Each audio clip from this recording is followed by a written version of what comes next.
Open Your Eyes is brought to you by the Belize Bank. Our country, your bank.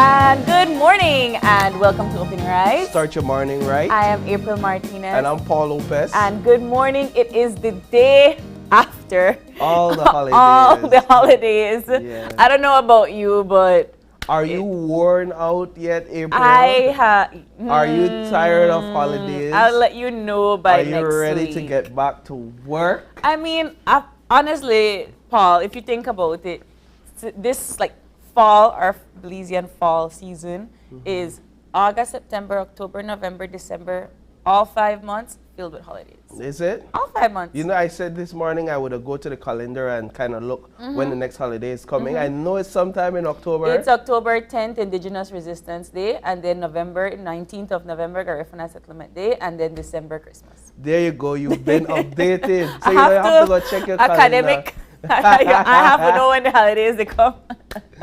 Yeah, but April, yes. but it's been a wild ride to say the least in terms of all the different holidays we've experienced over the last 2 weeks. Yeah. We went. I can't remember much of them. I just remember that yesterday that my holiday, and of course one of the bigger holidays for us as Belizeans. It was our 41st anniversary of independence. Wow, Belize 41. Belize older than me or 41, older than you. But still looking good and Still aging like fine aging wine. like fine wine. But how did you spend your 20th and then your 21st? My 20th, April, my 20th, I spent the 20th night with some good people, with some good folks. Actually went to a church service on the 20th night, and then after that I brought in the 21st, watching the fireworks at the Memorial Park. I mean, that was an amazing display. It's my first time watching fireworks in Belize City, and I know there's this thing where different municipalities compete. Yes, yes. They compete as to whose fireworks last the longest. Which one may look better? And which one look better, right? I have to say that in Belize City, it was amazing. But also it depends on the angle and where you're watching it from. That as you well. know, because some fireworks, they don't go up all the way because they're colorful and the types of fireworks that they display. In Belize City, I wanted to get under the fireworks. I wanted to get to the location where the fireworks are happening. You see it complete. Because you could see the entire thing. And so that's why I went to the Memorial Park. But I have to give kudos to Orange Walk. Yeah? I just have to put it out there that they did their fireworks from what I saw, the images I saw from on top, the council's headquarters. Wow. So you can imagine how high those fireworks went and how beautiful that display was in terms of how it covered the sky and the many colors that were on display there. Wow. I mean, I saw the ones at Memorial Park as well in Belize City, and it was nice. It lasted for about 25 minutes. 20 minutes to 20 be minutes exact. to be exact. And, a lot of people were out there. And it kind of just shows what this day means to every single Belizean citizen, and how proud we are to, have sovereignty over this nation, and how proud we are to be Belizean and independent. And I hope that we continue to uphold that level of civic pride, not just on Independence Day, but every single day of the year. The moment I got out there, well, first of all, it was hard to find parking. They had to park very far. If you don't want it out, they even had to do it out there from about 9:30. Not only that, but you have to walk a distance from where you park. But as the moment I got out there and I saw the crowd, I felt that pride that you're talking about, April. I felt like, wow, this reminds me of the first Independence Day. Even though we weren't there, I was not there to experience, I wasn't even born as yet. For me, it reminded me that as Belizeans, we still treasure what is Belize, and we still treasure what is our independence. Just to see the crowd, and I could see that now. I have to agree with you because I've never ever seen the ceremony at Memorial Park. I've never seen the flag raising ceremony at Memorial Park. This was my first time, and being a part of the crowd, being a part of the audience, and seeing the flag go up and counting down 10 to 1, 10 seconds to the time, and as soon as the flag went up and then the national anthem started to play and then the fireworks started to go up, there was just something about, I felt so proud and so happy to be standing there in front of that space. And I don't know, I didn't feel like I went back in time. I felt a level of sacredness in that space. I don't know if that's the same feeling, but it was just like deep. All of that anxiety and fluttering of, oh my gosh. And I know that it might sound very, very corny to a lot of people, but I've never experienced a flag raising ceremony. Okay. So for that to have happened, and then I'm looking at it, and then everybody like quiet, and then all you just hear is the fireworks. And of course, and of course, you were the host for that event, and we've been seeing your face a lot over the holidays, and so kudos to you, April, because I know that it's no easy task, and you've been hard at work. From the 20th, the 21st, of course, meant that there would be citizen parades across the country. In Belize City, in Belmopan, in Orange Walk, there was citizen parade / carnival, but in Belize City, you had what they refer to as the uniform parade. Yes, which is also in Belmopan. Which is also in Belmopan, and that's the parade led by the Belize City Council. And so there we have some cover of that parade where you had members of the Belize Police Department. Well, of course, the Belize City Council led that parade, and then you had members of the police cadets. You had members of the Belize Scouts. You have the schools. And then afterwards, you had a long list of schools, high schools. And for some schools, this is the first time they're participating in an event like this, some parades like this in the past 2 years, because of course COVID put a stop to that. But I have to say, and I was watching the comments on social media, and some people were like, this parade longer than Carnival. No, listen. That parade, me laugh. And you did not want to be stuck in traffic in that parade. I went out for this parade, and I felt like, oh, it doesn't be a short, quick parade. This parade lasted for a good 45 minutes to an hour. Yeah. This parade lasted. I got stuck in traffic in that parade. Students marching. I mean, I had no idea that Belize City had so many high schools. Yeah. And then you had some high schools from Ladyville. Of course, one of the prouder moments for me was to see the Tubal Learning Center have their students out there as well. That's one of the schools that we featured a lot here in our newscast. I mean, I'm looking at the bands, I'm looking at the marionettes and all of that stuff, and I said, wow, it's been such a long time since I sat and I watched a full carnival like this with so many students and so many activities and persons taking part. I mean, the last time I partook in a carnival, I'm in high school. I mean, a parade. A parade. There were no carnivals taking place in parade. Well, actually, the Orange Walk Carnival took place this year. I didn't follow it, did you? I did for a bit. Yeah. But just to get back to Belize City, April, you're right in saying that it's been so long that we've seen students on the road. We've seen these uniform parades, these marching bands, such a staple in the September celebration. And it's been so long since we've seen any of that take place. And so to see that yesterday, I think that alone was enough to get people excited. And because the rain streets did not stop this at all. It didn't. And the streets, they were filled. Yeah. They were the parade route They were lined off with people, and I tell people, April, people can't done. So this was a beautiful sight to behold here in Belize City Of course, yesterday. it definitely followed after the ceremonial events taking place, and all the different municipalities. Belmopan had a ceremony, the official ceremony. Belize City had their own, and then right after that, you had the parade taking off. But you know, this gives me so much joy because it seems that we are instilling that idea of civic pride. We're telling our students to show up.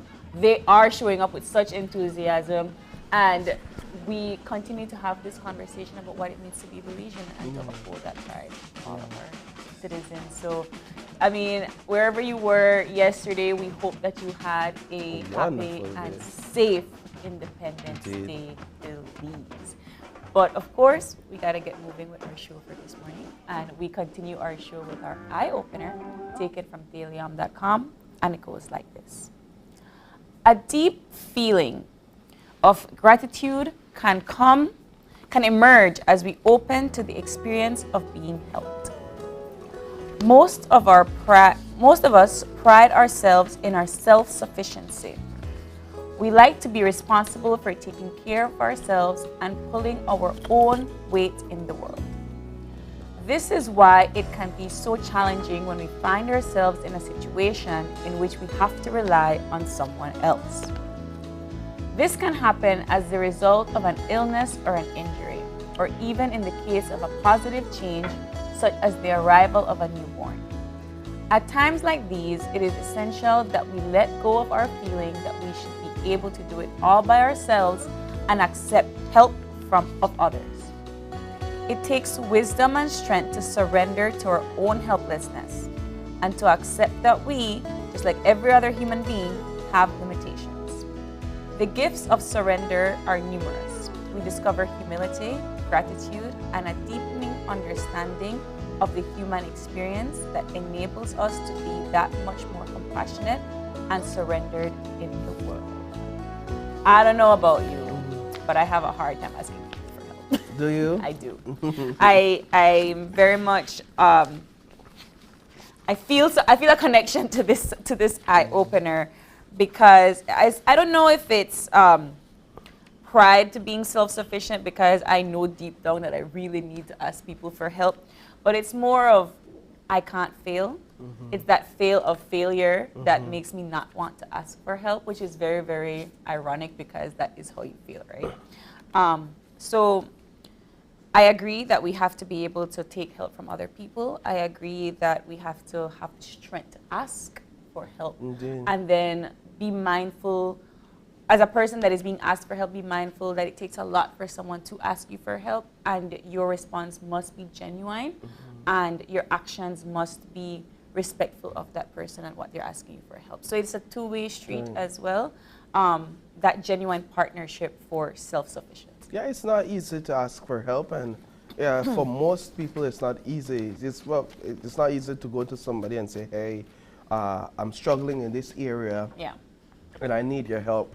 But have you ever been broken down at the side of the road in your vehicle and you don't know what to do? You have to call somebody, and you have to ask for help. And that's one thing that could humble you and teach you the lesson that you need to on asking for help, because there are times that my vehicle has malfunctioned on the side of the road, and I have to just make a call because I know that there are some problems that I can't fix. There are some situations that I don't have it within me to deal with, and there are people out there that specialize in dealing with these issues, like the mechanic. So I have to call the mechanic and say, hey, I need you to come and look at this because they can't move. The mechanic comes, deals with the issue that I was unable to deal with, and the problem gets resolved. If I would have sat there and just say, you know what, I will fix this, knowing good and well that I don't have it within me to fix it, then that problem would have remained, and I would have remained in the same place as well. I like that you that you put it to a place where, you know what, you really don't have a choice. You don't have a choice. And sometimes I totally get that, but I think that the the challenge comes when you do have a choice. Yeah. You do have a choice. You should be able to ask for help. You should be able to get that help when you need it. So it very much comes with in both ends. Don't wait until you don't have a choice. And when you do have that choice, have the strength and garner the strength to ask for Indeed. help. That's very important. And of course, we have to get our help from the weather service for this morning. Mafilda Lee Rain? I'm Mafilda Lee Rain, yes. Good morning. Good morning. How are you this aftermath of the 21st? I'm good, thank you. All right. Well, can you help us give us the general weather forecast for this morning? Okay. Light winds with moist and relatively unstable conditions continue. Okay. And our 24-hour forecast?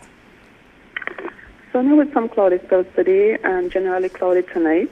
A few showers, periods of rain, and isolated thunderstorms will occur mainly over the southern districts this morning and tonight, then over inland and northern areas by afternoon. Elsewhere, activity will be generally isolated. Oh, wow. And our temperatures? Highs and lows? Okay. The highs for today will be 89 along the coast, 94 inland, and 82 in the hills. And the lows for tonight will be 78 along the coast, 72 inland, and 66 in the hills. Okay. And our marine conditions, our winds? Winds will be light and variable, and the sea conditions will be slight. What about our outlook for Thursday night and Friday? Okay, the outlook for Friday will be cloudy at times with a few showers and isolated thunderstorms, mainly over northern and inland areas on Friday morning, then over the southern districts on Friday night. Otherwise, activity will be isolated. Any tropical updates or warnings for us? Okay, there are several, so please bear with me. Okay. All right. At 6 a.m., tropical storm Gaston was located near latitude 40.7 north, longitude 34.5 west, or about 340 miles west-northwest of Fayal Island, Central Azores. Gaston was moving to the east-northeast at 17 miles per hour with maximum sustained winds of 65 miles per hour. Also at 6 a.m., Hurricane Fiona was centered near latitude 28.0 north, longitude 70.6 west, and about 455 miles southwest of Bermuda. Fiona was moving to the north-northeast at 13 miles per hour with maximum sustained winds of 130 miles per hour. Then we have a tropical wave located over the southeastern Caribbean Sea, which is expected to become better organized over the next couple of days, and a tropical depression is likely to form as the system moves west-northwestward across the eastern and central Caribbean Sea. Then we have a tropical wave located near the west coast of Africa, which is expected to become better organized over the next couple of days, and a tropical depression is likely to form as the system moves northward. Then I'd also like to add that we do have a flood watching effect for the possibility of localized flooding over low-lying and flood-prone areas over the southern district. Wow. The list done? Yes. Okay, so what you're saying is that we have to prepare ourselves for this weekend and the week to come with. Yes. With the possibility of this tropical depression forming, we should start feeling the effects Sunday night into Monday. Okay. Any advice on how we should be prepared? The normal hurricane preparedness, just flooding. If you need to start preparing any your family plan, start getting your family plan together just in case. It's always better to be prepared. Yes. Are you able to say at this time how great of an impact we may be able to anticipate going into next week? Well, nothing has formed as yet, so it's still up in the air. However, with the way the models are looking, the system should affect mostly the northern and central areas with lots of rain. Yeah. Wow. It's still uncertain as to how much rain we're expecting at this time. It just depends on... Okay. All right. It seems that we are going to be in for quite Some some weather rain. changes, some rain. I've been tracking this system since it was in the Atlantic, just a bit out of the Caribbean waters.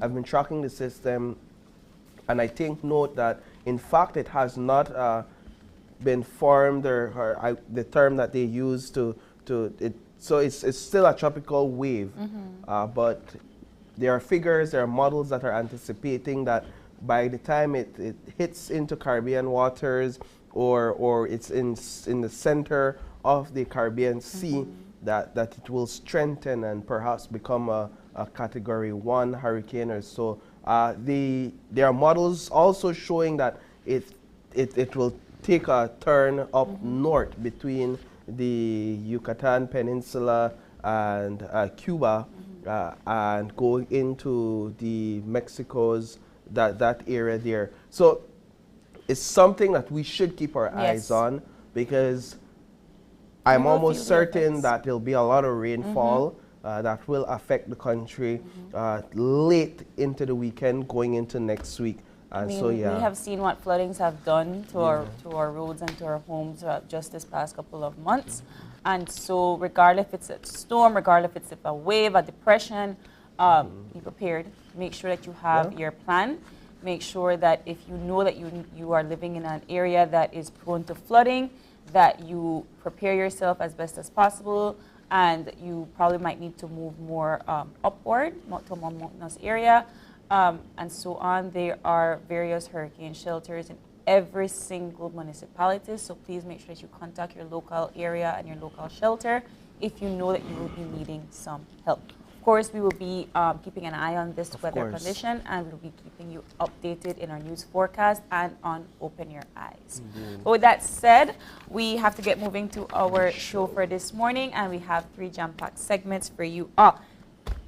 Paul, I'm excited for this first segment. I'm excited for all these. I'm excited for all these segments, but I'm excited for the first segment because we're going to be having the representatives of the Bus Association this morning, and they will be in studio to talk about, buses now trying to figure out different strategies and how to better off their services and paying maybe online to highlight some of their concerns and so on. So they will be on the show to have that conversation. Of course, April, in our second conversation, this is a good one as well. We have Brother David with us. David Obi. Yeah. And he'll be in with us to talk about his recent award, which is the Andy Palacio Award. We interviewed him the day he received that award, and he had a lot to say. So much that we couldn't air it all on the news, so we had to bring him on Open Your Eyes to kind of give us a bit of the history of what he's done and his contributions to music here in Belize and across the region. Yeah, I read his biography. That is no joke. That is a lot of titles under that belt, so that's a good conversation. And then moving into our final conversation for this morning, Guilty with explanations. We'll have the folks from that comedy series, that comedy show, join us this morning to talk about the event. Okay, we have Oliver Samuels that will be here, and of course, if you don't know that name, you should know that name. Me grow up, they had a name, April. And he is a king of comedy, a living legend. So they will be in studio to talk to us about the event. That'll be a belly full of laugh. You know why I missed that segment, if nothing else. All right, but before we get into all of that, of course, we're going to take our very first break, and we'll be back with more OYE. So stay tuned.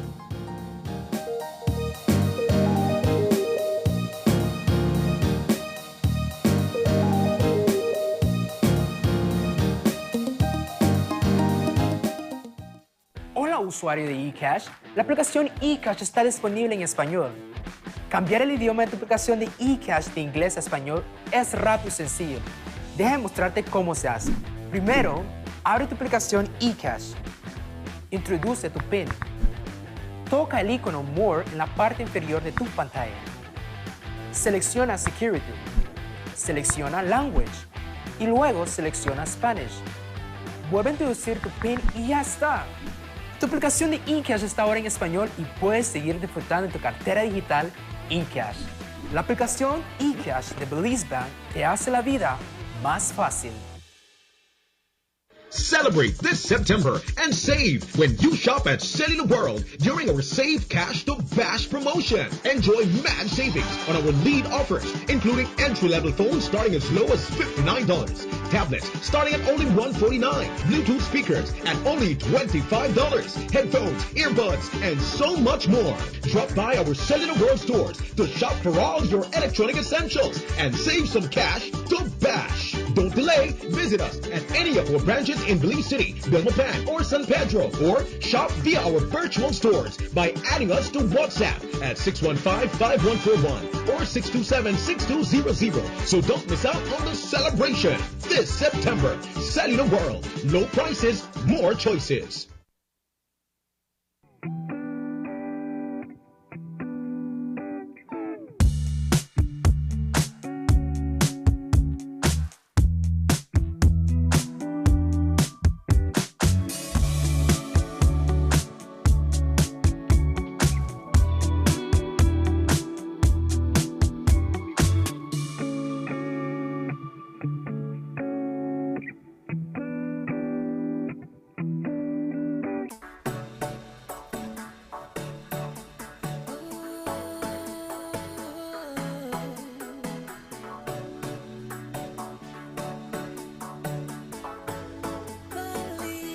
My beautiful Belize, my land of the free, my home and it's bound by the Caribbean Sea.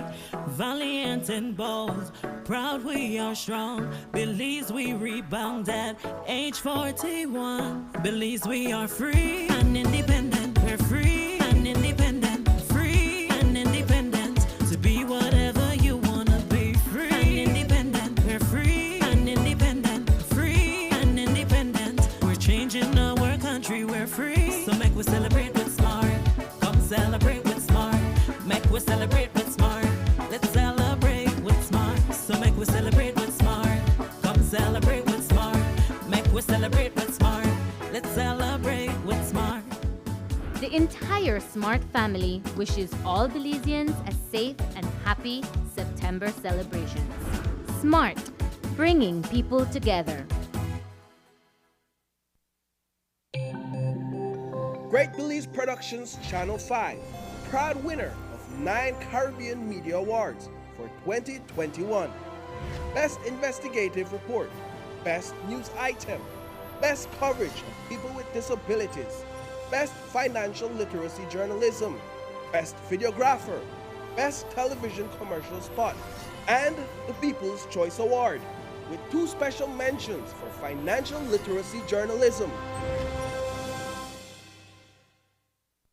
Are you looking for low-cost television advertising? Have we got a deal for you? Advertise on Channel 5's Daily Classifieds. Channel 5's Daily Classifieds is one of the most effective methods for introducing yourself and your business to the community.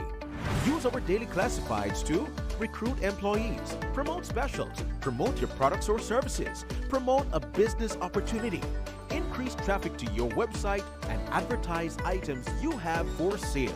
Let us help you to save valuable time and money. Call us today at 280-0013 or visit us at our offices on Coney Drive to discuss how we can help your business grow affordably. Channel 5 Daily Classifieds. Advertise today.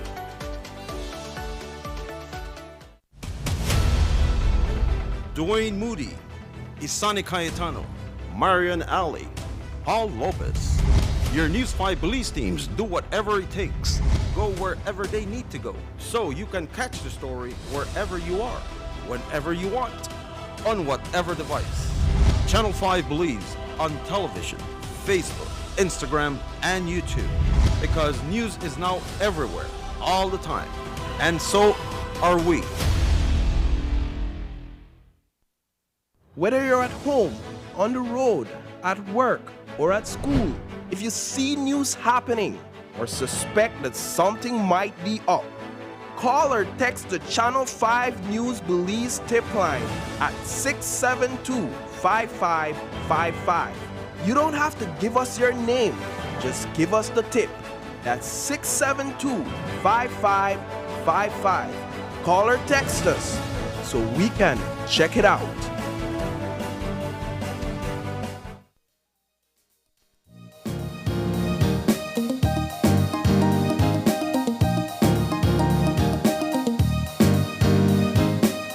And we are back with our first conversation for this morning. Joining us from the Bus Association, we have the President of the Bus Association, Mr. Thomas Shaw. Good morning. And the Secretary of the Bus Association, Mr. Ewart Metzgen. Good morning. Good morning. All right, gentlemen, let's begin off. Of course, this has been a topic that has been of discussion on the news and so on. So let's get into the court case and the matter. Well, the first thing, if I may, I would say good morning, Belize, television viewers. The first thing I would like to address is a post that was actually put up by Floralia attacking the BBA. You mean their press release? Yeah, their press release. Yes. That was sent out on the 15th of September. Yes. And he wanted some questions, and I would like to take this opportunity to respond to his question in terms of he wanted to know who is BBA, what are our visions, and and we cannot actually BBA doesn't really know how to respond to the commuters. The first thing I'd like to start off with that BBA has been revived since 2010, and we as an association, our association is here for Belizeans, and as I said, we're going to fight to the end, whatever it takes to make sure that our operators' investment are being protected. BBA is here to protect each and every operator investment out there. Now, when we talk about Floralia, the thing is that, well, you hear a lot of people keep saying that, oh, Floralia has new bus. But the truth of the matter is, maybe he's not aware of it. Maybe not even the younger generation know where this industry actually, when we got started. I think if you look at the history, I don't even know if some kids know that people used to take boat to come to Belize City. Well, yes, that's recorded. When buses started to run, it wasn't buses. It was, they were trucks. I think Novelos had the first truck out there by the name of Liverpool. You know, trucks used to run. At that time, the roads were bad. At that time, we didn't have no terminals. So when you look at the history, why the BBA is here is due to the fact that from government to government, you find out that there are unfair competitions, permits are being issued illegally to operators, and we do believe that whenever it comes to, if you want to see progress within our industry, we believe that the government, the department, the transport department needs to do their due diligence. The way Floralia came into this business, there's no operator out there in their right mind would go and make that vast investment, bring in 7 buses if you were not promised something. That's the first thing. When he said we rejected him, yes, he did come to the association, but Mr. Floralia, you're deceitful, because when you came to join the association, you didn't mention to us that you had an application in for a run in the west and one in the north. I spoke to you and I asked you in one of our meetings if you have any intention of doing any more runs, and you said, Mr. Shaw, no. He said, because as it is, I'm just operating at 55 to 60% capacity. So I have no more interest in applying for no other runs unless the department thinks otherwise. So if you stated that you didn't have no interest in getting into bringing more runs into the country, why is it you want to go to the west? Why is it you want to go to the north? You even mentioned to me that, Mr. Shaw, I have checked all the time slots. And to be honest, every slot that I look at is being taken by another operator. Now, if you had a vision for this industry and you had any kind of conscience and empathy towards the existing operators, you'd have consulted with us, knowing that there's an association. You didn't came to us. Whosoever you went to, or whosoever set you up, because I think you're being set up. Because there's no way you can make it in this industry unless you're willing to buy out everybody and we pull aside. But when you buy out everybody, make sure that you come with terminals. Because at the end of the day, he came in, he didn't bring anything new to this industry. Because in the Novello days, they brought in 2 brand new Mercedes-Benz buses. Gil Harry at that time had brand new buses. We had another operator in the West, Trespelito, which was owned by Geras. They brought in 4 brand new Rusmo buses. But here we are 30, 35, 40 years after. Where are they? Due to the way the permits are being issued. Not to cut you off, Mr. Shaw, but I really want to get into the root of the case itself because there's a lot more that we need to discuss. So okay. The 20th, you guys got a verdict. You guys went to court, you got a verdict. Can you talk to us about the case itself? Okay, I'll let my secretary respond to that. On the 20th September, around 5:36, the lawyer that represents us, Baron Williams, one of the attorneys from the office, called me and told me that the court had ruled in our favor against the case we had, Brian Williams, James Busline against DOT and Floralia. We were granted judicial review. Okay. So with our case put forward with all the evidence we presented to the lawyer, and the lawyer put them together and presented them to the court. The court saw whereby there were some improprieties in the way how Floralia was inserted into the industry, so hence the granting of the judicial review.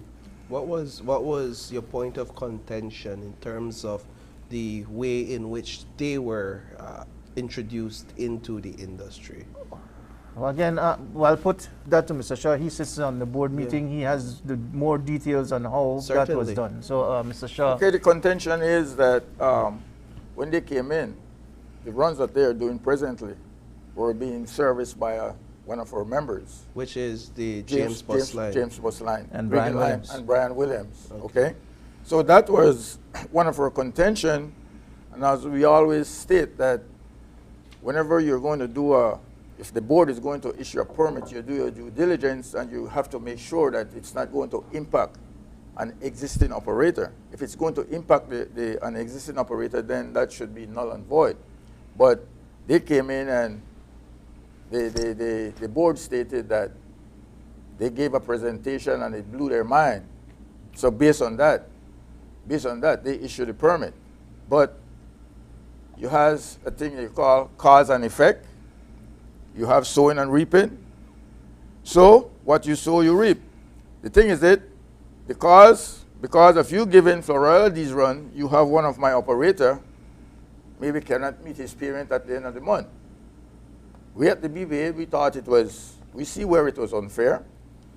So with that, our members, we got together, we held a meeting, and this is how this case actually came about. Okay. So if I understand it correctly, judicial review, and you could correct me, means that the court has agreed that this matter needs to be put forth for review. Absolutely. In terms of the procedure and the manner in which they were introduced. So the next step would be for these files to be presented to the court for a review, for a judicial review. Absolutely. We have 14 days to do just that. To address that. Just that. Right. This could lead to some sort of implications for the bus company if in fact the court finds, and that will take some months I would imagine, but if in fact the court finds that yes. Well, it took us 6 months to reach where we are today. Indeed, it took you 6 months. This process started in March. Yeah. We started this process in March, and so it will take a bit more time, but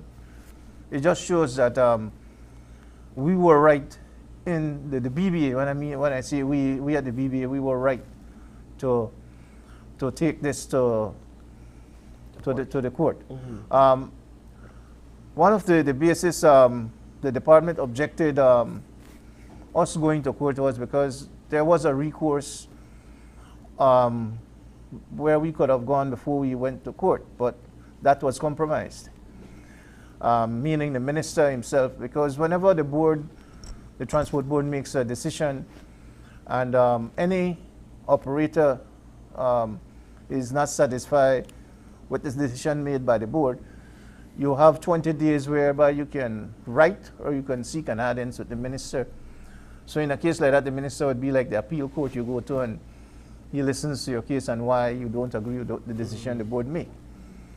And he could either rebuke what the board says and go with you, or he could say what the decision of the board, I stand with them.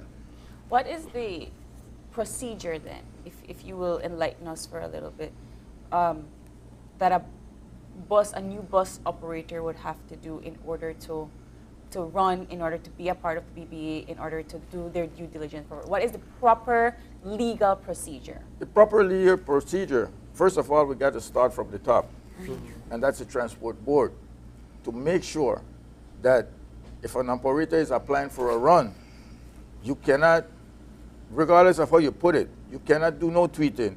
We have the consultant that were there. I think they were paid $500,000 to come in here to do the consultation, make recommendation to the government, the department, in the way how the industry is being run and operated. The first thing is that part of that money, maybe I could have gotten it, because you know what, the same thing that the consultants are saying, we had the answer, okay? We had the answer. But they're saying we are oversaturated, but yet we are issuing permits. Now Florida, yes, we don't have a problem accepting Florida, but at this juncture, we have to go through the right process. The first thing is, if there are runs that are not being serviced at this point in time. Florida came in and he didn't establish a route. He came in, you set the table, the road was paved. When he came into this industry, he came in and received a price increase. He came in and received a fuel subsidy. He came in and got partial duty exemption of what we were asking for so many years. We don't have. The next thing is that if you want to know who's BBA, the BBA fought for what you are being, you're a recipient of it at this present point in time. And as I said, if you want to come in, sir, you need to take the line. You cannot come and jump in front of the line. There are runs that are not being serviced, and we suggest that you go in, you send in your application, and you apply. If we have runs at 10 o'clock at night, 11, 12 o'clock, nobody isn't doing that. Apply for that, and since you say you want to bring a different service, then get out there and build a run. What we are saying, it takes an operator almost 3 years to establish a route. And it's unfair after our operator.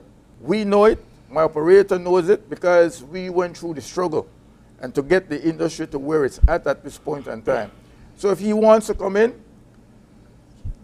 please send in your application and apply for runs that nobody isn't doing, because he came in and they went to the different district, and they have people at the terminal say they're taking data.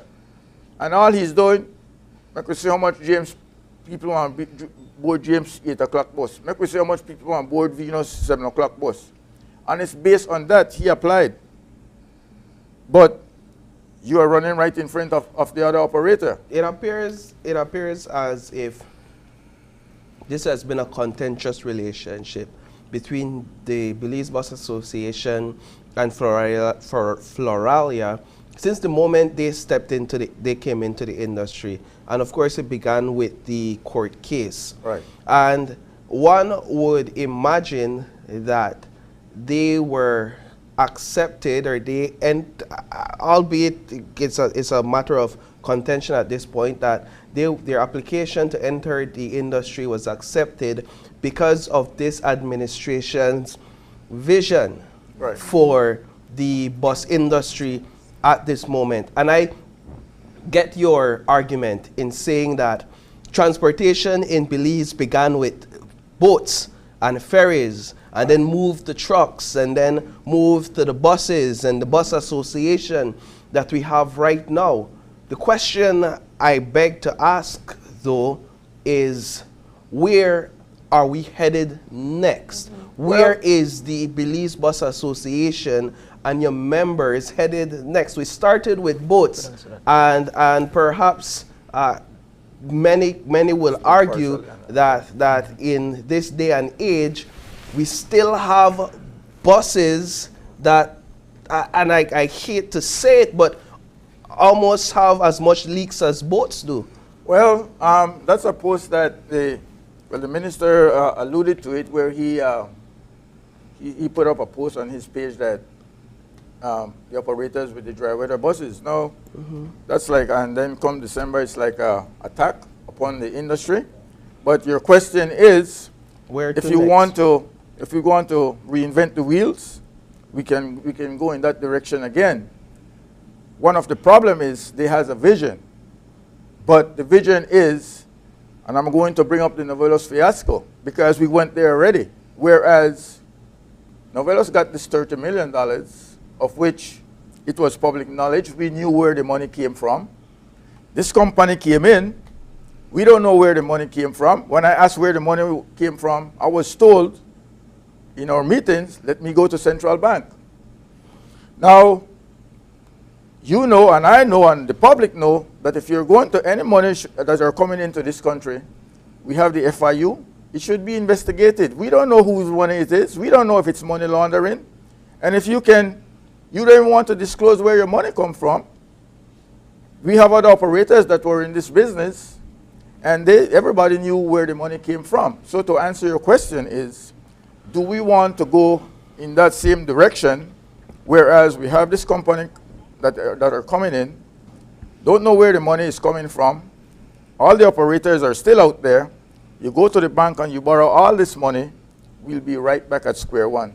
My operators are willing to upgrade, but we have no security. We're hearing about a 10-year permit, but basically a 10-year permit will not allow you to make more money. It will allow you to go and borrow more money from the bank. But will you be in the position to pay back this loan? Yes. So I mean, public transportation and the necessity for public transportation. You know, majority of Belizeans catch the bus every single day. Okay. So then I am listening to the conversation, and so far nobody has mentioned the consumer, right? Nobody has mentioned I want to get there. Okay. And so I was listening to Mr. Shaw discussing the press release issued by Floralia. You know, avidly looking at social media, you know, people talk about bus services, public transportation services. I can see the issue in terms of the bus itself, the resource itself, but another issue is the actual service being done by some of these operators. You have several ways on how you can go about answering that question. Right. To start with, the BBA, we've sat down, we've met with the National Bank. We see it's a way forward for our operators to make the sort of investment needed.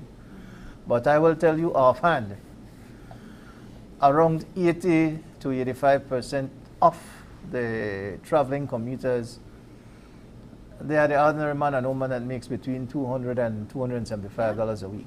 Yes.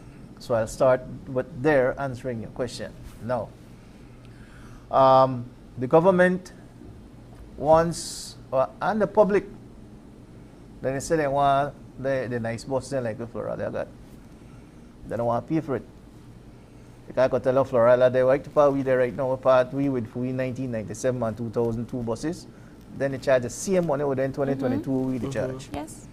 The public want anything, they don't want to pay for it. So it would require a price increase, and a significant one.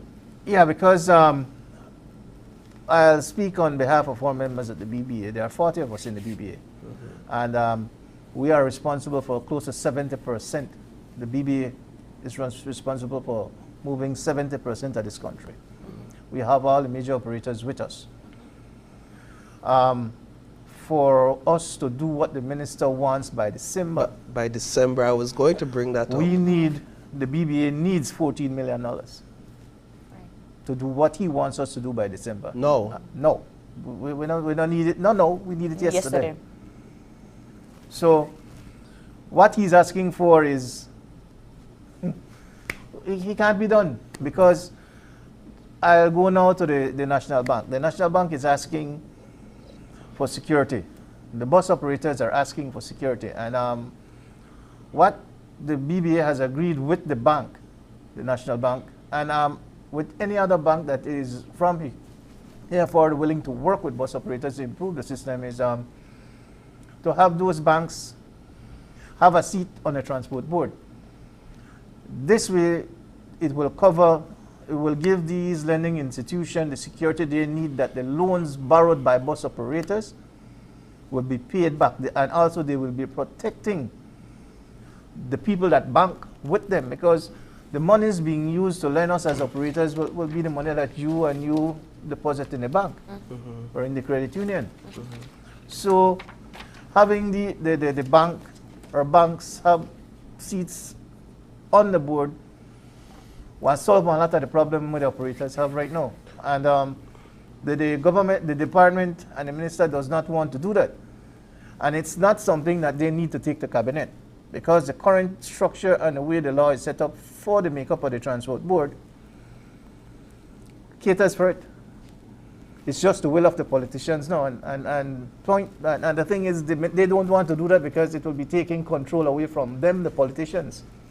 But correct me if I'm wrong when it comes to the power of the bus operator themselves. Small things like service quality would come a long way, because we still have public outcry about standing on the bus, late bus. Some bus operators charge a different fee than others, and it's not standardized.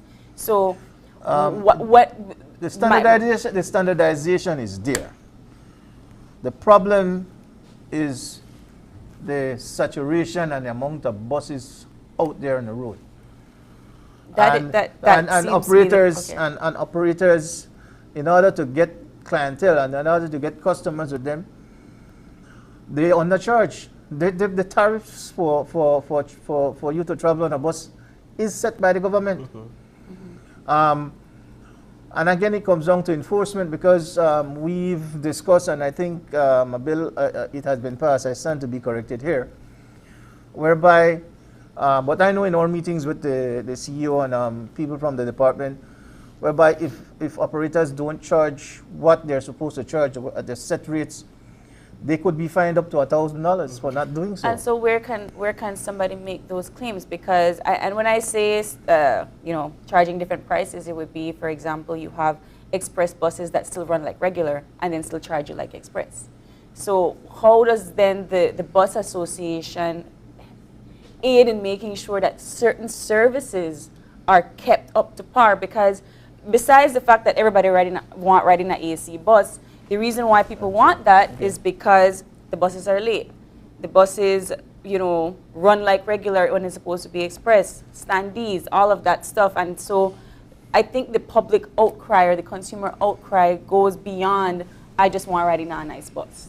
We understand all of that, and we respect the comments and the views from our commuters.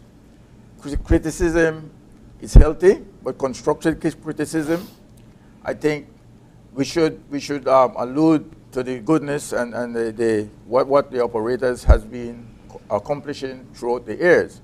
When the Set Floralia bus came online, they came online the 6th of December, whereas they stated that they were going to run an express service from the south to Belize City. 2 months after they were inserted into this industry, they removed from the express run, which didn't really go on table at the board, and were actually given permission to run regular. As it is right now, these buses are running regular. They stop on the road as well. And running with standees. And running with standees. Were given you hear what I'm permission by saying? the government. So, with permission from so at the end of the day, they're coming and say they have a vision, but it's misleading to the public. You stated that you were going to come into this industry and run a different service. A different service from point A to point B.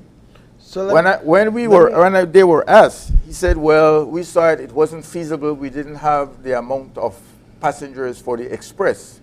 So if he's saying they did their due diligence, he should have realized if you're going to come into this industry, not everything that glitter is gold.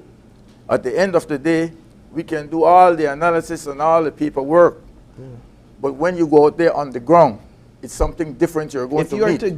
If you're to get that $14 million that is required, that you're saying is required, what is it that you would do with that money to better off the bus system in Belize? The BBA has currently, our members, we have 20 express runs. It'll take $6 million to upgrade, to bring in, and I'm not talking brand new buses because we're not going to bring in Chinese buses. We're dealing with American buses because of the safety. We know those buses are safe. We know nothing about the buses from out of China. It will cost $300,000 to purchase one of those buses.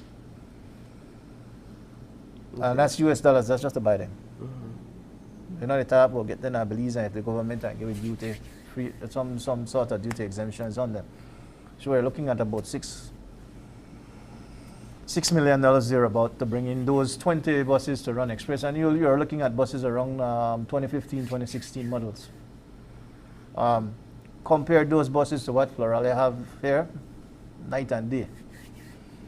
2016 Van Hull or 2016 Cetra.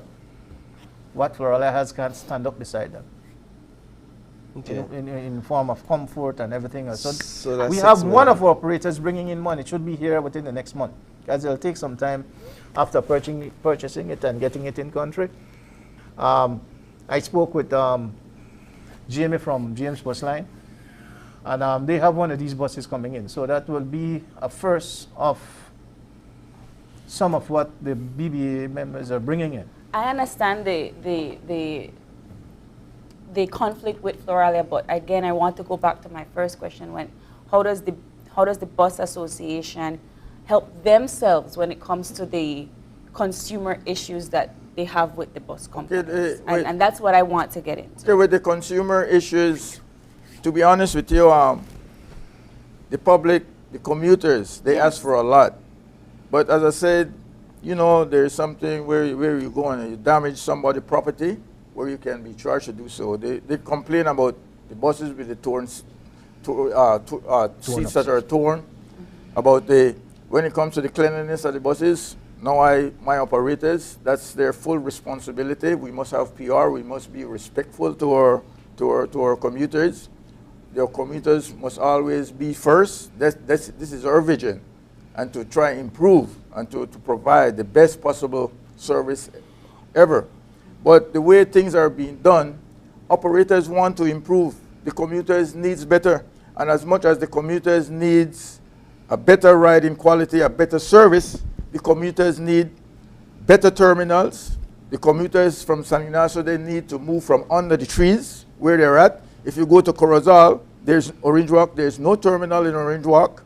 If you look at all the terminals that within the country, none of these terminals were built by GOB. So you have here on Muscle Street, you had Batty Brothers. On Magazine Road, you had Venus Bus Line. On the canal side, you have Novelos Brothers. In Belmopan, again, they built that terminal. In San Ignacio, they built a terminal, but it wasn't utilized. Right now, in San Ignacio, in Benque, they built another terminal. So you see where we're at if there's no infrastructure. If you are the policy maker and you are demanding that the operators do certain things at a certain time, well, the BBA is demanding that the commuters need better. The commuters need a better seating facility within our terminal. The other night, we have clips of it where one overnight rain, and the terminal, people were in there. Walking in water. Walking in water. If you go into the terminal, a terminal should be a terminal and not a market. If you go into the terminal, it's a market. It's actually saturated with vendors. There's no space for ticketing system. So this is why we are here, to let the public know what we are going through. We are doing our part. Well, then you, GOB, you do your part. So let me ask you one final question to wrap this conversation up. what happens come December? Because it appears as if the Minister of Transport has put his foot down and he has made a declaration that you have until December to upgrade your services. Well, we and know, I see a secretary laughing. operators are doing their best, but we know that's neither here nor there. That don't happen. Because Florida doesn't have 200 buses to take out the runs within this country, okay? And at the end of the day, the same demand that they're making to us, what if the lending institution abroad would come and demand their money from GOB? Huh? They owe as well, but they cannot, if you're asking right now, say, we don't got the money. So you cannot force somebody to do something. I mean, come on. My final question would be, how does the Bus Association would go on to help improve the services that they're offering now in terms of making sure buses arrive on time? How do you monitor these things?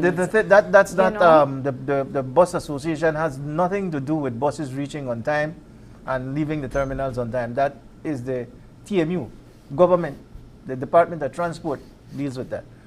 So then where do you guys come in hand to meet that Okay, then? what we do, You can't tell them where for the what we do, I sit at the board level, and these are conversation that comes up in all our meetings. Operators would complain that they go into certain terminals and the TMU terminal unit personnel are being paid while you could stay 15 minutes. 5 minutes. You could stay extra. back 10 minutes.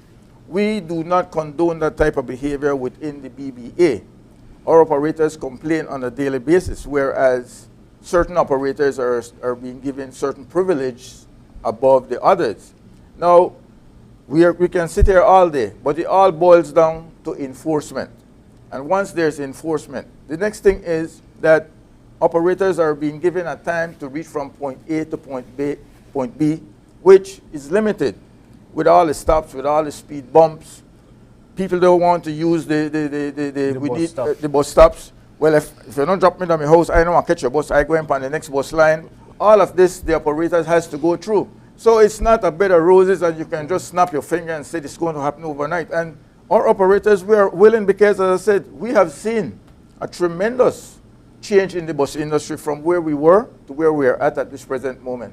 Yeah. Okay, all well, right. my final question would be, for one of the reasons why you came in terms of improving services was accepting payments online. So just a small note about that. At That in itself, the bus operators, the BBA, our members, I'll speak on behalf of 440 members.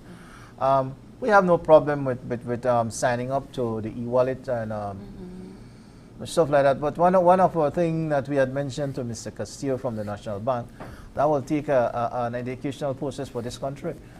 Yeah. And it will take not only the BBA, it will take the banks, and it will take the Department of Transport to start educating the public that this is where it's going, and the public will need to start subscribing to these electronic devices and stuff like that. But that's not going to happen overnight. That take months. Gentlemen, we are here where we are willing to go sign up on these e-wallet thing to get it started, but it's not going to happen overnight. Gentlemen, I'm sure we could stay here all day like what Mr. Shah said. So a half a minute closing thoughts from both of you. But first of all, we want to thank you, viewers that are looking on. And we want to thank you guys for having us here today. Mm-hmm. We want to assure the Belizean public that the Belizean Bus Association are along with you. We are here for you, the poorer class of people. Not everybody that are out there is in the position to pay these hefty fees. So at the end of the day, we want to say thanks for really bending back along with us, and we are willing to go the last mile of the way to ensure. And as much as you guys want a better service, we are demanding that you guys get better terminals, get better seating facilities in our terminal, because here we are putting the cart ahead of the horse, and in reality where we were supposed to start, that isn't being discussed. We need better terminals. We need more enforcement. It's not just about saying you do this, do that, do the next, and then you are not doing your part. We are here not to fight with the department, but we are here to work hand in hand with them. It has to be a two-way street. It has to be a balance. Thank you, sir. Thank you. Final thoughts? I'd like to say thank you all for having us here, and thanks to all those who are listening. We are at the BBA. We are doing our best. We are working with the lending institution right now, who's willing to work with us, and we agree with them, and they agree with us that security and for the operators and for the banks lending money is of paramount importance. The Department of Transport, the minister needs to understand this, that if they want to do what they want us to do, let these lending institutions have a seat on the transport board. That will not only protect the bankers and its and the people that deposit money in the bank, because those people need to be paid back. It will also protect and give us the security that we've been asking for years as bus operators. And if that is done, I can guarantee within a year or so you will start seeing the improvements and the betterment in the transportation system that the Belizean public so truly deserve. Again, gentlemen, it's been a pleasure, and we'll continue to follow up with you guys here on Open Your Eyes as well as in our newscast. So with that, we'll take another break, and when we come back, we have Brother David Obi on set with us. We're transitioning to music and his musical contribution. So you don't want to miss our conversation. Stay tuned.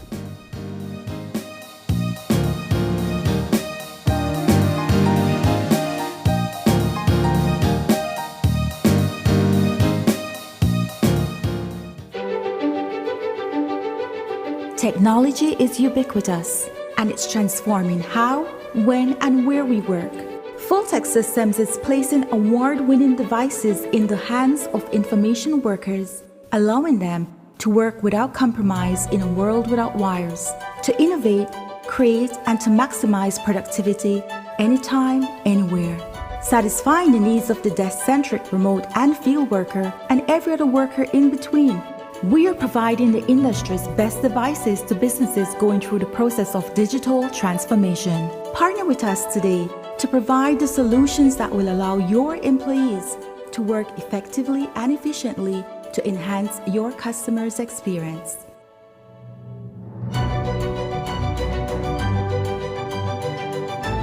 Fulltech Systems, your technology center, where you'll come for the price but stay for the service.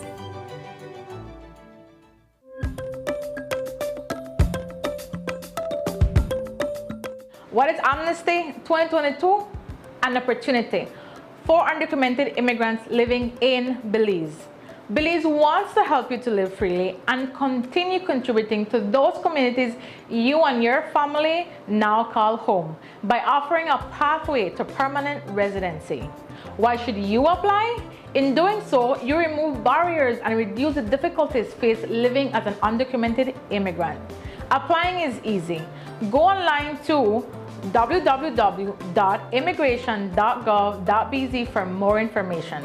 Find out if you qualify, how to apply, what documents you need, and how to book your appointment. Be prepared. The registration period will be from the 2nd of August to the 30th of November 2022. Belize Amnesty 2022. Let's continue to build Belize together.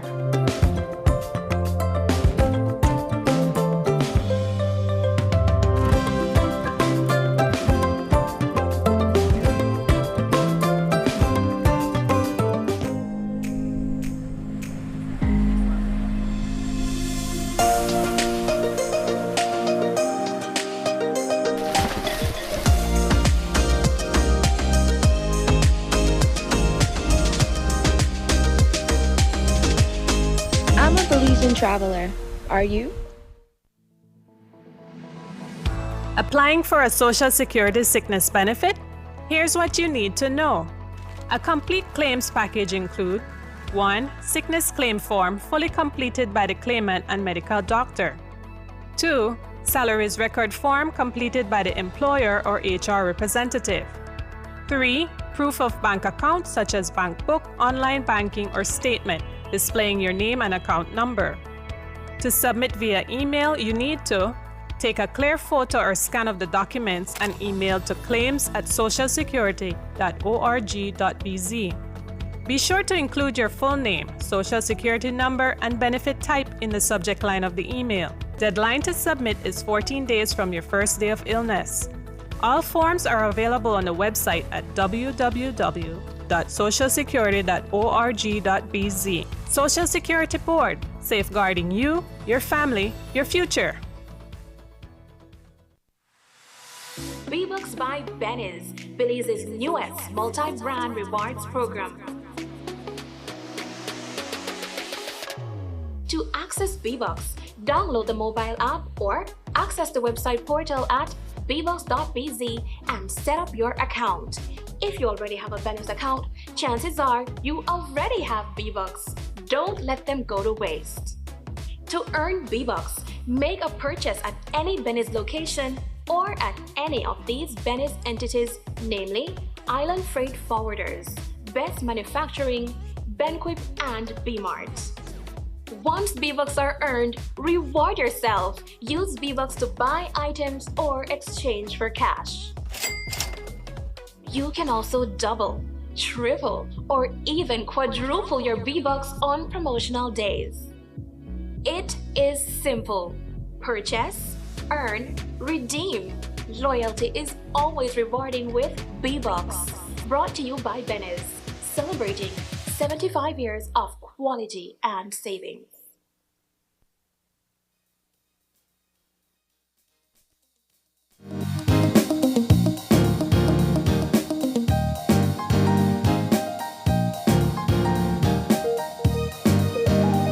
All right, and we are back with our second conversation for this morning.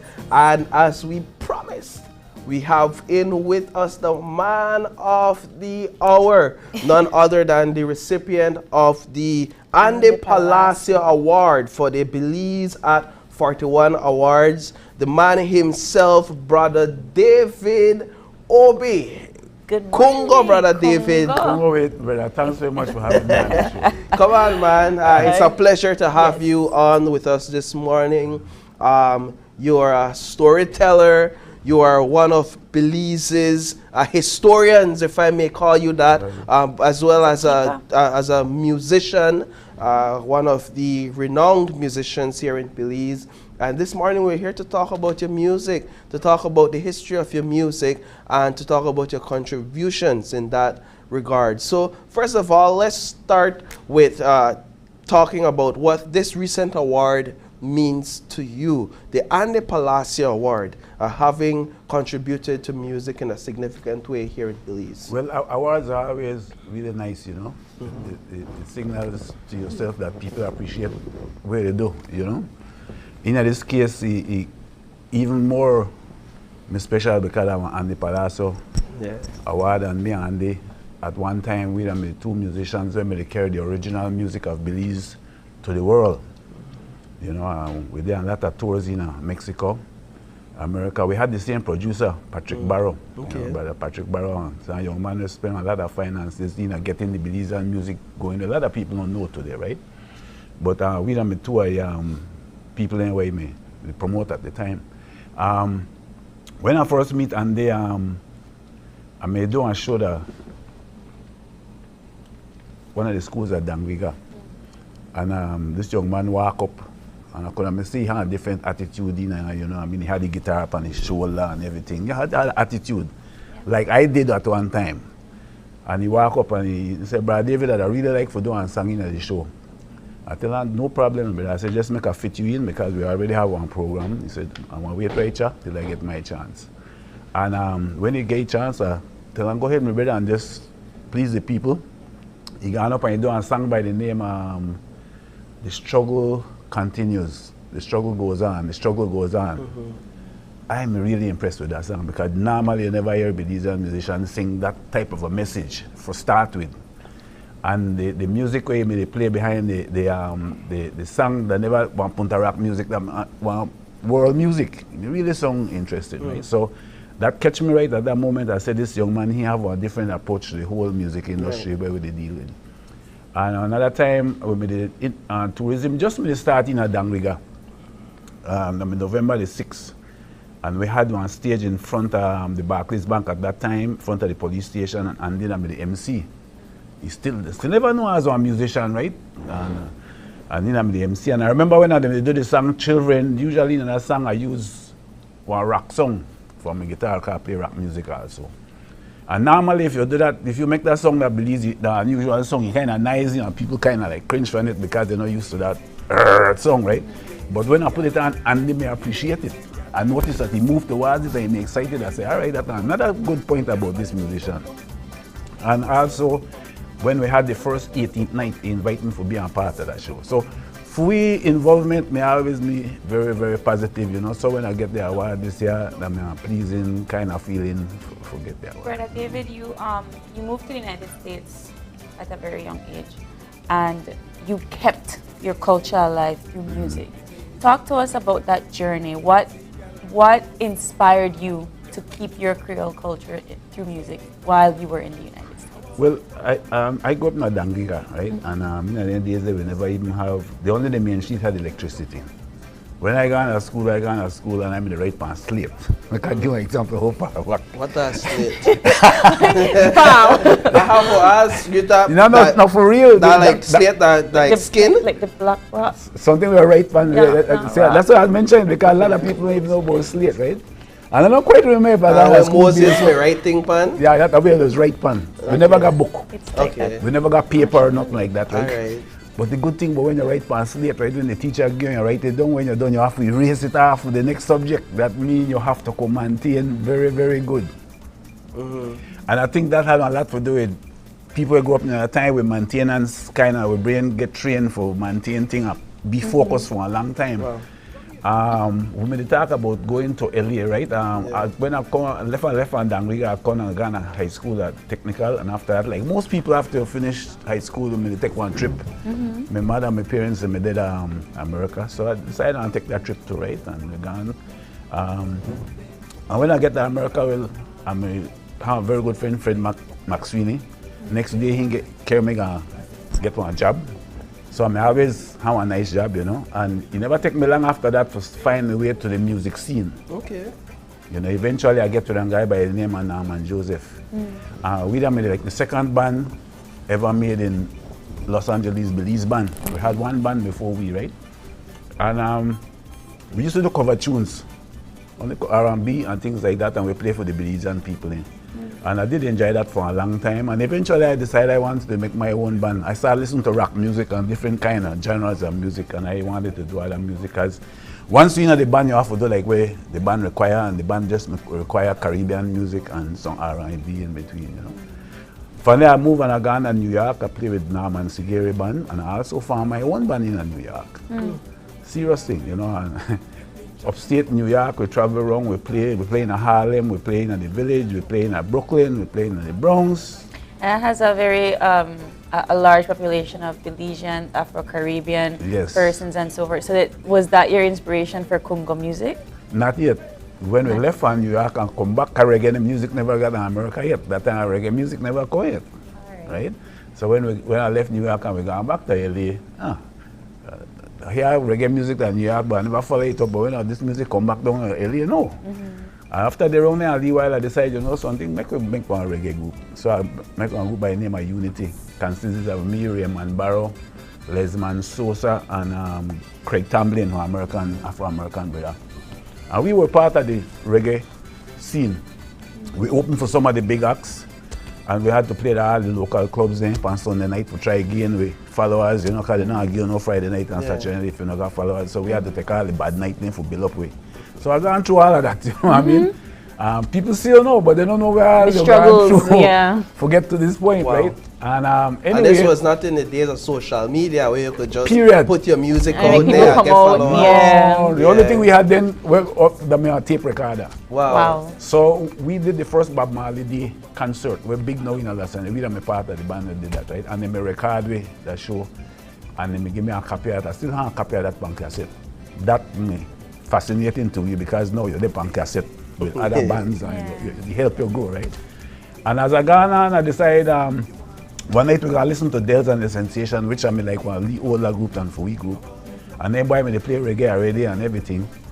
And when they play the reggae music, I hear one of the Jamaican brethren them backstage say, but they use that BC word, I say, but then why not they play reggae music? And to me, they play reggae music. And right at that moment, they click and I say, something, when you play people think they could tell you anything that you know they play it right. But if you play your own thing, nobody can tell you that you're wrong. And right at that moment, I get that kind of flash of inspiration. Look, we have that time Belize, we never hear about music from Belize. Wow. We may don't get broke down, but he never made it. He never big. We may don't listen to Calypso and everything else, but we won't. And I decided to meditate on that for a while, and when you look, the word Congo come up. Congo is not an English word, that one more African word. It means let's go, it's plural, it's encouraging, it's togetherness. I said, good, make we work with this. And I saw the word Congo turn into Congo music. I decided, no, I want to make one album for go along with this music. And I started working on my first song that one song by the name of Children. Still have it today. We play it in a 31st. And then from there we got into a song named Experience, which I'm a reggae because I'm a reggae at that time. And when I put in for get one album, I want somebody to finance my album. I started working on my album, and eventually Big Time Record take it up. That time I bring this just because a lot of Matters. Woo! That's the history. Yeah, this is a real history. That's the history right As there. a matter of fact, yesterday I got a call for this album where somebody want to pay like $300 for if they could get easily. US That's right right there. there. Easily, if they man. could get one of them. And Unfortunately, I don't have one lot of them. Yeah. Because this is from 1984. Well, listen, sir, if you don't have a lot of them, then you need to up the Pull it out, price. let me You need quickly to up say, that price. matters. Beautiful. This is the way a lot of people, this is the way on record. See now we use flash drive and all that, this is the way we used to use Not it. even that no more, Spotify. SoundCloud. Yeah. Beautiful. And then about, I must say about what, last 2 or 3 years ago, some people called me again, they wanted to remaster it and do it over. Wow. And this is like the second edition now. Some color. So this is our first edition. Yeah, this is the second Do you edition. know how much? Listen, you up that price. And this is how this record record look, right? Wow. Beautiful. I decided to bring So- this because I want the experience so people still didn't think. Yeah, man. First edition is in my hand. Yes. And you know, you have the music back here. He have the dub version. This is a museum. Dancing. Museum. He where have artifacts. players of the instruments at the back. He have the songs. He have so much at the back. He have And I that album I did my whole album by myself. I did all the taping, all the typing. The front picture that by a guy named Junda, one of the amazing painter, Belizean painter. He painted the album for me. So what are the good stuff you have for This is the second album. Wow, and that's still rap. Yeah, this is the second album. Now check this out. The same painter will paint that one. I tell him, boy, I want you to paint the Lee house where I grew up in that Damriga for me. Yeah. He never see the house in his life, you know. And when the brother paint the house, it looked just like the house. Well, we have, but I said, boy, that may want inspiration. When he looked on the house, I said, the right so this Lee house look with the kitchen outside just like that. So what was the distinguishing features? What is the distinguishing features of Congo music? The drum, of course. The percussion, that are Africanist, right? That are African. Most of all I emphasize we Africanist in the Well, music. yes, you have it right here on the album. The continent. Yes. Yeah. See it right there? So the person where they ride the lion have a guitar in it. Yes, I. Jumping over the house. Look it, like right there. See, there's a guitar, and then this is the person on the guitar, and then the map of Africa riding the lion. They jump over the house. Yes, sir. And then the percussion, of course, the African element, and then I add the reggae bubble, and I speed it up. And with piano, we use for some of the Caribbean music. And the lyrical context basically come from reggae music itself, kind of positive. We used to do rock music. We represent Belize as one rock group one time, downtown Los Angeles, me and Manny and Lim. But as we get older, we realize it. I mean, like you said, this is no we. Yeah. And I remember the first time we got a record with 3-piece group, you know, the white guy tell me, you know, he said, what, he hear our accent, he said, where you guys from? I said, we're from Belize. He said, well, why wouldn't they play this music? Yep. But we never want to hear that because we play rock music. You know, that time when you're young, you want to do what you want to do. So we got ahead and we did the first recordings that we out in the valley. But I couldn't see this guy, he kind of want to know why we did play this and we got our own music. Yeah. But anyway, that bring me to we did a lot of opening for the reggae shows, and eventually I get one contract with Big Time Records for distribution. By the time I get that, I almost had ulcer. Wow. Because a lot of stress when you deal with anything, right? Yeah, you know, of even for drive go, the Hollywood that one 45, 30 minutes drive, that alone, but people don't realize, just to go drive, they want freedom, you know. Because when you're in a traffic every day, it's stressful. But anyway, we make it to that point, and I decide, you know something, I going home. I know the word this. This is too much, everything I done on my album, I going home with this. And when I come home, thank God, the people may appreciate it, and the rest are like history, so to speak.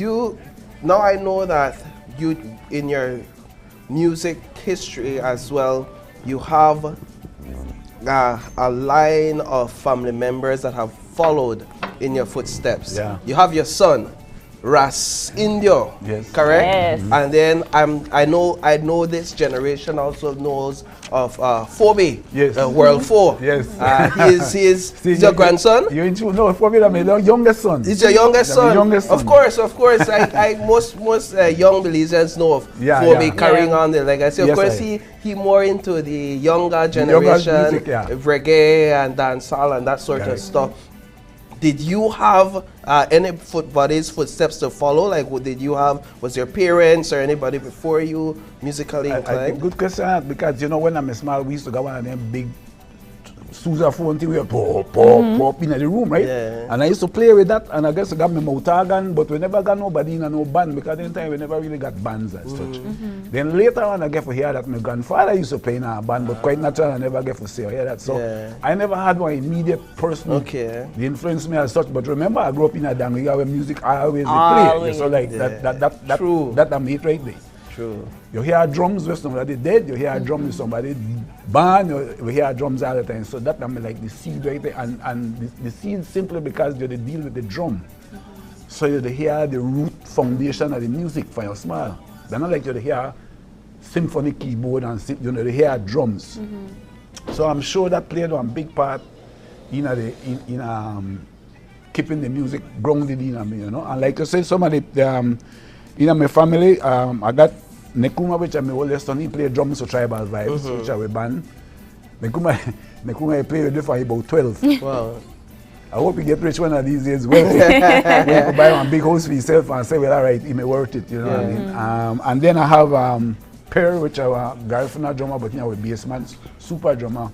And he plays bass with and do vocals. So, and we have Arta, and I have Chago, Harry Thompson, where I used to do with Songs Incorporated. On this latest album now, he that the instrumental person on it, you know, he done a lot for this album. That's Harry Thompson. And then who else? Then Phoebe, like you say. Yeah. Well, Phoebe they do a lot of administration for, you know, because the technological thing he understand that. Plus he do his music. You know, so I myself get a lot of help for reach this point. You know, just reach this point by your own. You get a lot of help from people along the way. One brother by the name of Jonesy, he's my original bass player for Tribal Vibes too. I like calling people a name because like plenty of time people don't know that they do so much to help the music, right? And then we have I want to thank Amanda also and thank Mikado for helping with the Igbo tongue. Yeah.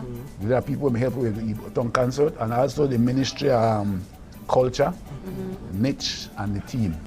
Perfect. I like try to thank them people because you forget when the interview done, you forget that you're not thanking them. So I try to take advantage of it right now. Yes, of course. Yeah, but anyway, that basically, I hope I answered your question. You did. And unfortunately, we are out of time. Already. But I mean, it's such a treat to have you on set and to have you bring some of these lovely gifts for us to take home. I'm just kidding. This works on music. This works on money. Well, just before we go, I mean, we also extend the whole idea now into T-shirts and Belizean products. Okay. Because of the song Belizean product is so effective, period. And the song of we. The song of we and everything. So now we did our marketing agency. One young lady by the name of Miss Liz Bandman, really into where we do. She understand clearly where we do at this time and decide we have to put some effort into it. I love the shirts anyway. So hopefully you know order one couple shirts. Of course. Yes, I have to. Can we not get to the point yet where we could give it? Yeah, that's Oh, okay. that's okay. Because our pilot. We can buy first. Yes, our pilot project, but it look good. It So where you sound could good. get them there right now, you know? I want you to ask me that the number for Carla is 615-2470. 615-2470. And somebody want answer the phone and they'll talk with you, and from there you could make all the arrangement with you. This is a different part. I do music. This is a different part of the business. somebody to This market is the for way you. the world is This- going right exactly, now. Yeah. All right, well, Brother David, thank you so much. Thank you guys so very much much for for having joining me. us. And, I always enjoy coming to Channel 5. All right. And with that, we're going to take a next break, and when we get back, guilty with explanation. Oliver Samuels, you don't want to miss that one. Stay tuned.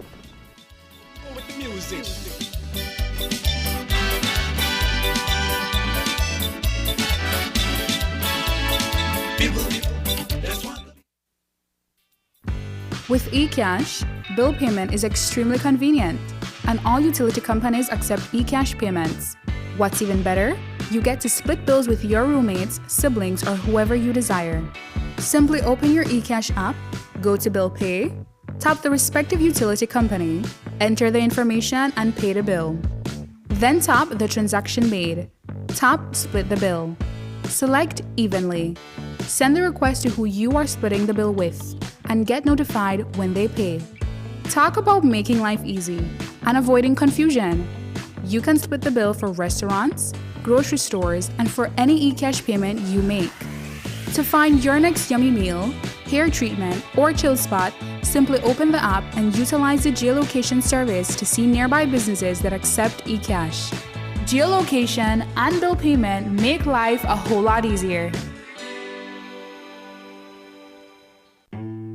Donaldson Filtration Solutions is a company that comes with over a century of innovation and offering filters for a cleaner world. To keep your machines and equipment running in the toughest conditions, you need filters that work as hard as you do. Donaldson offers hydraulic filters, air filters, fuel filters, lube filters, and anything needed to keep your machine pristine. Come to your nearest Westrack Limited store for Donaldson filters and whatever your industrial or trucking needs might be.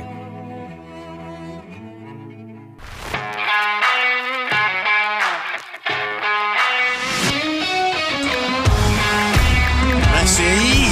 Off goal! What a goal from Leo Messi! What an incredible strike from Leo Messi!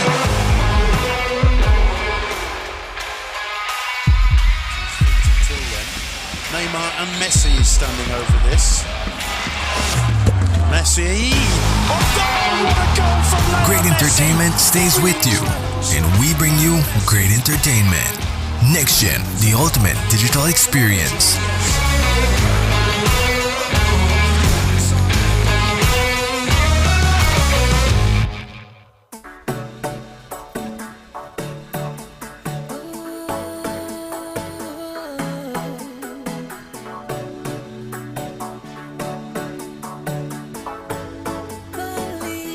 My beautiful Belize, my land of the free, my home and it's bound by the Caribbean Sea. Valiant and bold, proud we are strong. Belize we rebound at age 41. Belize we are free and independent. We're free and independent. Free and independent. To be whatever you wanna be. Free and independent. We're free and independent. Free and independent. We're changing our country. We're free. So make we celebrate with smart. Come celebrate with smart. Make we celebrate with smart. Let's celebrate with smart. So make we celebrate with smart. Come celebrate with smart. Make we celebrate with smart. Let's celebrate with smart. The entire Smart family wishes all Belizeans a safe and happy September celebrations. Smart, bringing people together. Great Belize Productions Channel 5, proud winner of 9 Caribbean Media Awards for 2021. Best Investigative Report, Best News Item, Best Coverage of People with Disabilities, Best Financial Literacy Journalism, Best Videographer, Best Television Commercial Spot, and the People's Choice Award, with 2 special mentions for financial literacy journalism.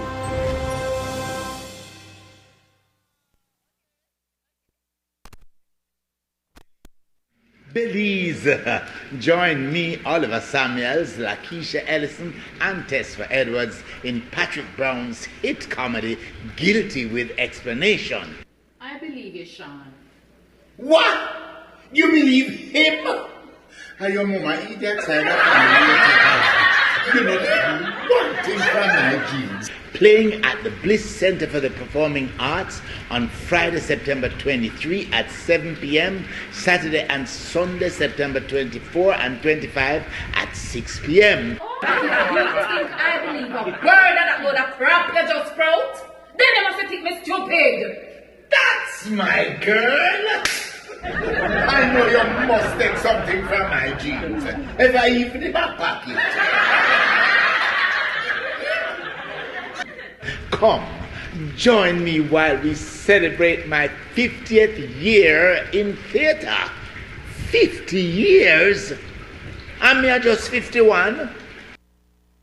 All right, and if that didn't give you any indication about what we're talking about this last segment, Guilty with explanation. Of course, we have the living legend and comedy king with us this morning, Oliver Samuels. Good morning. Good morning to you. And the co-founder of Jankono Productions, Miss Sandra McKay. Good morning. Good to be here. All right, well, without further ado, please tell me how you're guilty and explain it to me. Oh, you mean? You don't have a reason to do the act. So after having done the act, you have to say, well, let me explain why I do it. Because and you don't want anybody to think that you're just mad, son. You just get off and do the thing. So you have ample time to explain your reason for acting. Mr. Samuels, you've been in this for over 5 decades. Yes, sir. Longer than me and April Alive combined. Exactly. Almost. And where left me? Well, I never did try throw no stone. Let me explain. I'm guilty, but let me explain. With explanation. Exactly. So. What does it mean for you to have such a vast body of work? And talk a bit about the time and the energy invested in that and how you feel now after 5 decades. Wow. I feel like I'm just entering the arena. No, wow. It's a passion. Yeah. I could not have been blessed more to do anything else but it. Wow. I mean, during my existence, I have dabbled in quite a number of stuff. I have done public relations, I have done social work, I have done all this thing, advertising and all this sort of stuff. But the theater has always been my mainstay, my source of existence. Not financially, but just something that I love to do. And so I am never bored, I am never tired of doing it. This wonderful lady here, Sandra McKay, who had brought me here, thought that it would be too much to ask of my coming to the stations to advertise her product. But it cannot be. It is my responsibility to let the people of Belize know that I am here. That you are here. Yes, and what's the point of my being here and it is told to them through a second mouth or a third party. Yeah. So, you know, I'm pleased to be here. I'm happy. I'm elated. I'm excited to be here. Well, then, Miss Sandra, tell us about how you even approached to collaborate with Mr. Samuels. Well, that would have to go back some 20 years ago. Oh, well, okay. Press it on. You see, you got open the kind of You got time? with the kids. Yes, we got some time. Yeah, 20 years ago, we brought him for the first time. I was then bringing him through the insurance association, the insurance industry. We had him at the Civic, we had him at the Biltmore. It was a rip-roaring success. Laugh till your belly busts. And then subsequently, we brought him back in the 90s. And then with Rotary, we brought him in 2003 with Patrick Brown's Christopher Combocus. And then he was here in 2019. Now Jankona Productions was established. So Jankona Productions brought him. But I am so happy that I was one of the faces at all times in the organizing of Oliver coming to Belize, because we loved Oliver way before 20 years ago. It's true. You know, say I did date myself now. But anyway. And so it was a must, and people have received him in Belize the same way 20 years ago as they are now. You don't want to see the reception at the airport yesterday when he walked out those doors. Oh my gosh. I felt a little bit concerned because everybody, can I take a picture, Mr. Oliver? Oliver, you're large. Oliver. And they had him like they want to eat him up. I'm sure this is nothing for new Mr. to him. Oliver. Mr. How Belize, what does Belize mean to you? It's been 20 years of coming to Belize. For you, does Belize have a close place in your heart? I have to know. Absolutely. Sandra could never call me at any hour of the night or the day to say, I have a project, I have an idea, and I am not willing to be in Belize. Because she was explaining to you about the reception at the airport. It wasn't anything organized, but it is the friendliness, the warmth of the people. You don't feel as though, well, I don't feel like I'm a foreigner. But am I a foreigner? I Not don't at feel all. like I'm Not at all. I'm You're at coming. home. You come here for past 20 years this year. I'm coming home, and it's so, you know, it's always a pleasure being here. And I know their mission, what they would love to see happen to theater in Belize.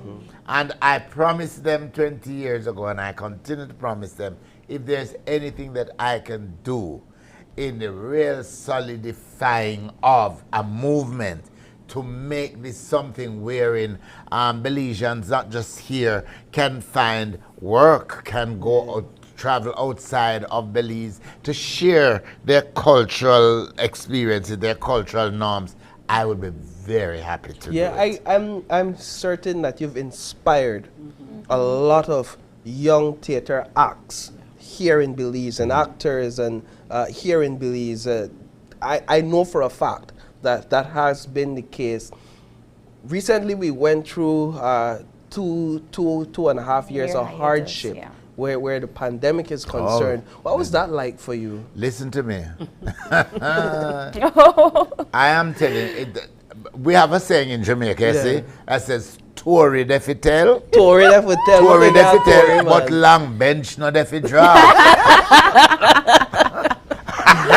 So then make the bench kind of short. Yes. Short in the bench. It wasn't easy. But out of this pandemic too, I have learned, and I'm sure people of my age would hopefully would have learned a lot of stuff. It says, when times are good, you must put up a little something, right? Save a little something. Okay. It tells you that sometimes when you plant seeds, out of those, is that all of them going to be bad? And the seeds will begin to grow and begin to grow fruits, and you can eat from that. Meaning, throughout my lifetime, I have been helping people. But I don't help with any expectation of any returns. I'm just helping because I'm a human being and I understand what sufferation is. But during the pandemic, it is so surprising to see how many of those persons, I don't even remember some of them. They call me Gramps, they call me Papa, they call me Grampies, they call me anything.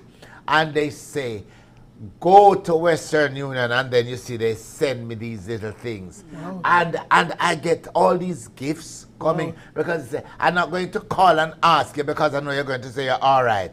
And it was just incredible. And also, it has forced me to learn aspects of the technology that I never have any interest in. Because I had to go up on Zoom, I had to go up on FaceTime, I had to go. And out of that, I earn money from hosting a number of sessions on Zoom. You know, so it out of evil comes some good. Amen. So, talk to us about the production itself. Where can we catch it? Tickets, what time, everything. Because you say I have to go buy Before Sandra tickets. takes it, Okay. let me just, because, you know, I suffer from a little thing, a little loss of memory. But, Belizeans, family, family, make me tell you something. Uno cannot afford to have me coming here and uno not full up the theater. You hear me? Me not accustomed to playing to a half house and a 3/4 house and a quarter house. And also, guess what though? It's laugh a line, you know? Yes. Laugh a line because me not joking. A serious thing. Yes. And therefore, you must come and support Jankudo Productions because their mission is one that if we can make it happen, will take Belizean theater to the world. Wow. That's so true. And as a matter of fact, as you said that Oliver has inspired a lot of performers over the years, what he did more than inspire back in 2019 was to hold workshops here in Belize. And a lot of teachers came, you know, persons interested in the arts came, and he did that, you know, to give back of himself. And he did commit again at that point in time, whatever he can do to develop the arts here, he will do. So it's more than just, you know, coming to Belize and doing a show. Oliver has an interest in seeing theater grow and thrive in Belize. So this is a part of, you know, the development of a nation, even as we do these shows with Jankudo Productions. And the show, Guilty with Explanation, opens tomorrow, Friday, at the Bliss, 7 p.m. And then Saturday and Sunday, 6 p.m. 9 o'clock this morning, ticket booth open. Go and get your ticket so that you are one of them that has the privilege, the honor to come and see Oliver again on stage. And the price for general upstairs is $25, reserve $50, premium $70. So go now from 9 o'clock this morning till 5 p.m. we will be open. Or you can deposit if you're out district and want to come. Jankudo Productions, Heritage Bank, 914-1308. Send us a WhatsApp copy to 631-8183 or 654-8660 and your ticket firm up. So whether you're out district or Belize City, get your ticket. As I understand it, all the VIP tickets sold out. It's the going VIP that fast. That gone. Wow. We have to get premium. 2 We have weeks to ago. try get But you can get premium. premium, and premium is the best seat in the house. Is it? Yeah, it's Yeah. the middle of the theater. That's how you do it. Yeah. When I go in at the Bliss, I want You find those seats, right? there. Those are Exact. premium So if- seats, and reserve is all around that. So if you can't catch it Friday, it's going to be on Saturday, and it's gonna be on Sunday. Remember, Sunday Friday at 7 p.m. Doors open half hour before showtime, and Saturday, Sunday 6 p.m. Doors open half hour. So get your ticket. Last time it was sold out with Frenemy and Oliver in Belize, and people cry. This Can I man never tell me get it's my ticket? anniversary, Sandra. I promised my wife and I forgot to pick up the tickets. Man. Find 2 tickets. And we had no more. You can't make that. Don't make that happen to you. We still have tickets right now. Come out now and get it. No one, no relationships mash up. Aha. Say, can you never get no. Because you want to be guilty, but you have no explanation. Mr. Oliver, Sandra, any final thoughts to our viewers before we close this section? Yeah. I just want to say how delighted I am to be back home, you know, and I am expecting, as usual, full houses. And to say a very, very big good morning to all of Belize. Yes. And I just have to say, ditto. We're looking forward to seeing you at the theater. And with that, we are going to take our final break and we'll be back for a wrap up, so stay tuned.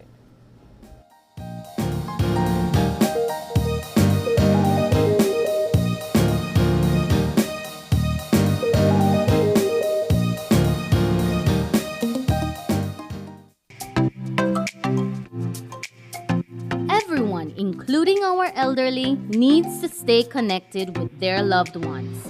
With Smart's Golden Citizen Broadband program, senior citizens can sign up for 10 megabytes of unlimited internet at a low monthly cost of $25. Citizens over 65 can sign up with a valid ID and receive free installation plus 1 month free on selected broadband plans.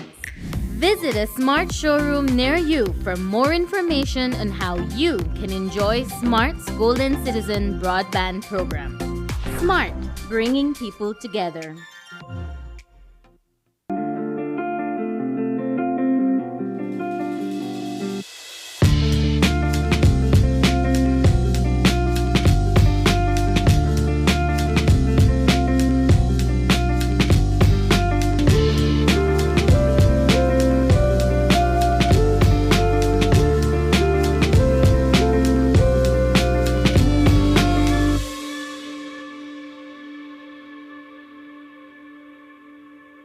Your life just got a lot less complicated with Belize Bank Contactless MasterCard Debit Card. Introducing our Standard Debit and MasterCard Platinum Debit Cards. Now you can make purchases anywhere MasterCard is accepted with one tap, pay and go. Your contactless card never has to leave your hands, especially in these times. And your card is embedded with multiple layers of security. Platinum card holders get to enjoy extra benefits like price protection, purchase protection, trip inconvenience, and luggage protection, just to name a few. Start enjoying a cashless lifestyle today with the Belize Bank. Great Belize Productions Channel 5, proud winner of 9 Caribbean Media Awards for 2021. Best Investigative Report, Best News Item, Best Coverage of People with Disabilities, Best Financial Literacy Journalism, Best Videographer, Best Television Commercial Spot, and the People's Choice Award, with 2 special mentions for financial literacy journalism.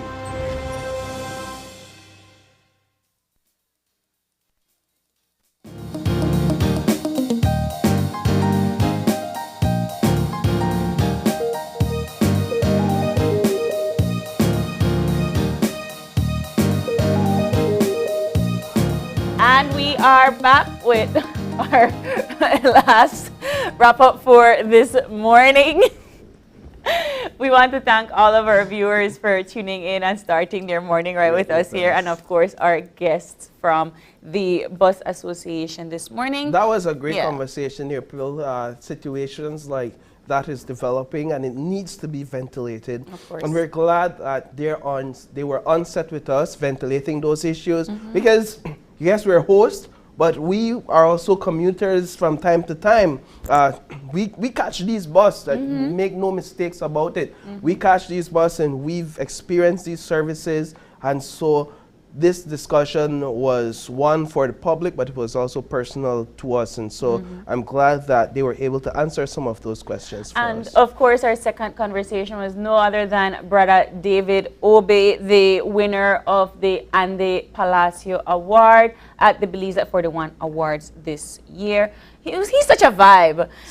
One of the things that I really appreciated about him coming on show was more so discussing his ownership to Belizean music and how he went from, you know what, maybe making rock music to honing his Belizean cultural roots with Kungo music. So I really appreciate that. Yeah, and then in our final conversation, which we just wrapped up, we had none other than the legend himself, Mr. Oliver Samuels, as well as Ms. Sandra McKay. And Oliver is in Belize to put off a performance for us on Friday, Saturday, and Sunday at the Bliss. The show called Guilty with Explanation. I love but you really don't need to name a show when it comes to Oliver. Just need to say that he's on it. And he's doing a show. And I think that that's enough for Belizeans to find a reason to come out. We've been celebrating all through the last 2 weeks, last month in fact. And what better way to wrap up those celebrations than with a good laugh over this weekend at the Bliss Center for Performing Arts. So I want to encourage you guys to get your tickets early, because it promises to be a fun and sold out show. Have no excuse. 3 days of entertainment. So get your tickets and choose one of those days. But we have to go. We want to thank you all so much for tuning in with us. But before we go, Sorry, V, I have a birthday shout out without picture. I want to say a very happy birthday to Miss Marva Gallardo from Roaring Creek Camalote Village. She is celebrating her birthday today. She is one of those women that are like my next motto. Yeah, okay. Right? So I love you so much. Have a wonderful birthday today. Lots of love from all of us here at Channel 5 and Open Your Eyes. And if you have a birthday shout out or just a comment, you want to drop us a line right here at OIE. It's coming, OIE@channel5belize.com. Or you can catch our live stream on Facebook at Open Your Eyes BC and all of our highlights at Instagram at OIE Belize. Thank you all so much for tuning in. We'll see you again tomorrow when you open your eyes. And start your morning right. Be sure to keep your eyes, your mind, and your hearts open. Have a good day. Have a safe day. Goodbye, Belize. Bye.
Open Your Eyes was brought to you by the Belize Bank.